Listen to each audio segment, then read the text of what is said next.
जय माता दी दोस्तों, आने वाली वट सावित्री व्रत के लिए आप सभी माताओं बहनों को ढेर सारी शुभकामनाएं। भगवान श्री हरि विष्णु आपकी जोड़ी हमेशा सलामत रखें और आप जीवन पर्यंत अपने पति की लंबी आयु के लिए वट सावित्री का व्रत है जो है वो करती रहें। इसी कामना के साथ आज का जो वीडियो है वो मैं शुरू कर रही हूँ। दोस्तों, आज के वीडियो में मैं बात करने वाली हूँ वट सावित्री के व्रत में आपको बाल जो है वो धोना चाहिए या नहीं धोना चाहिए, और अगर आप धोते हैं बाल तो आपको क्या करना चाहिए, अगर नहीं धोते हैं तो आपको क्या करना चाहिए। आज की वीडियो में जो है वो बहुत ही डिटेल से बात करने वाली हूँ। तो चलिए शुरू करते हैं आज का वीडियो। सबसे पहले अगर मैं बात करूँ बाल धोने की, तो बाल धोने का सबसे अच्छा दिन जो है वो है शुक्रवार वाले दिन बाल धोना बहुत ज़्यादा शुभ बताया गया है। अगर व्रत जो लोग नहीं करते हैं वो इस शुक्रवार वाले दिन बाल धोते हैं तो बहुत ही उत्तम बताया गया है। साथ ही साथ जो सुहागन महिलाएं होती हैं उनको गुरुवार वाले दिन और सोमवार वाले दिन बाल जो हैं वो नहीं धोने चाहिए। बहुत सारे लोगों की ऐसी मान्यता है कि अमावस्या वाले दिन और पूर्णिमा वाले दिन भी बाल धोना पाप माना गया है, इसलिए अमावस्या और पूर्णिमा वाले दिन जो बाल है वो नहीं धोने चाहिए। लेकिन अगर कोई व्रत रखता है, बड़े बड़े त्यौहार होते हैं, जैसे पर्व होते हैं, जैसे हमारा करवा चौथ का व्रत हो जाता है या वट सावित्री का व्रत हो जाता है, जब ऐसे व्रत आते हैं और पूरे एक साल बाद ये व्रत आते हैं तो हमें इन व्रतों को पूरी निष्ठा से, पूरी ईमानदारी से, पूरी श्रद्धा से रखना पड़ता है। और ऐसे में अगर हम व्रत रखते हैं और व्रत के दौरान अगर हम बाल जो है वो नहीं धोते हैं तो बहुत सारी माताएं बहनें हैं जिनके मन में बहुत सारी उथल पुथल, बहुत सारी हलचल जो है वो मस्ती रहती है। क्योंकि बहुत सारे लोगों को ऐसा लगता है कि हम नित्य कर्म करते हैं, शौच इत्यादि जाते हैं, बाल धो के नहीं नहाते हैं तो जो हमारी पूजा है वो कहीं ना कहीं अधूरी सी लगती है।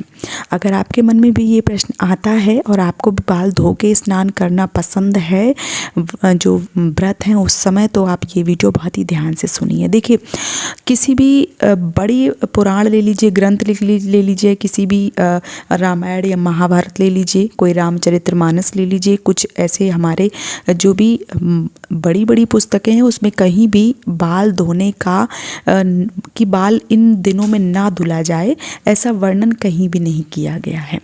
फिर भी अगर बाल धोने की कोई बात आती है तो जो पुराने लोग थे वो बाल धोते थे तालाब में या गंगा यमुना में, तो उन लोगों के लिए कोई मनाही नहीं थी।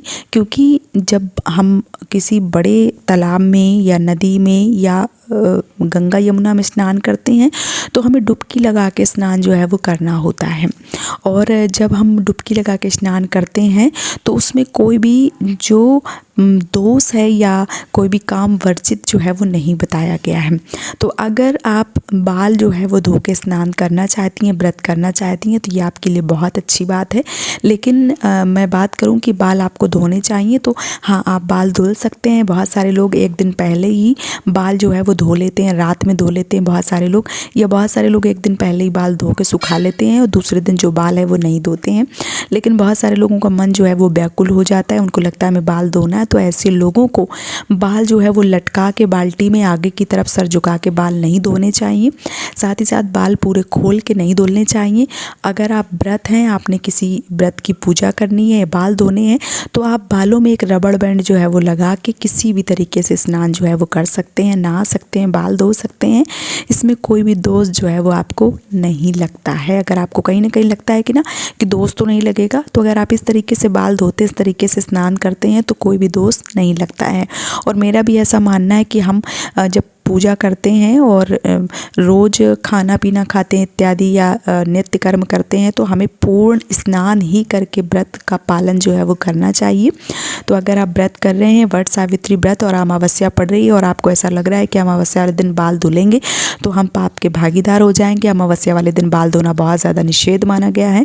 तो आप बालों में रबड़ बैंड लगा के बालों को धो सकती हैं। बालों को बस बाल्टी में डुबो के आगे की तरफ सर जो है वो लटका के, बालों को नहीं धुला जाता है, बांध के आप सर के ऊपर से पानी डाल सकते हैं, या आप चाहें तो एक दिन पहले ही शैम्पू लगा के अच्छे से बाल धो लीजिए। जिस दिन आप व्रत कर रही हैं उस दिन आपको सर से पानी डाल के स्नान कर लेना चाहिए। इसमें कोई भी दिक्कत नहीं है, कोई भी परेशानी नहीं है, कोई भी आपके ऊपर पाप जो है वो नहीं पड़ता है।